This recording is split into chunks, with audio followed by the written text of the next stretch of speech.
আসসালামু আলাইকুম গাইস, আমরা এখন আছি রংপুর কুকরুল বিল এই পাশেই। এখানে ইজতেমা বসছে, তো এখানে আমরা পেলাম হচ্ছে শ্বশুরবাড়ির পিঠা। তো দেখবো এখানে কত পদের পিঠা আছে।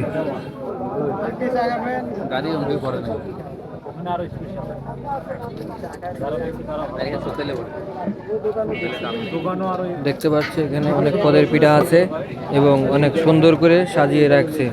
শ্বশুরবাড়ির পিঠা বলে কথা। দেখতে পাচ্ছেন দোকানের চারপাশে অনেক লোকের ভিড় এবং জমজমাট ব্যবসা হচ্ছে। আলহামদুলিল্লাহ সবাই। এই যে আমাদের আরিফ ভাই, বড় ভাই কিছু পিঠার নাম বলেন। মালপোড়া পিঠা, চিকেন বার্গার, চিকেন ফ্রাই। দেখতে পাচ্ছেন পুরোটাই পিঠার একদম বাজার বসে গেছে। শ্বশুর বাড়ির পিঠা বলে কথা। তো কেমন লাগলো আপনাদের কাছে জানাবেন।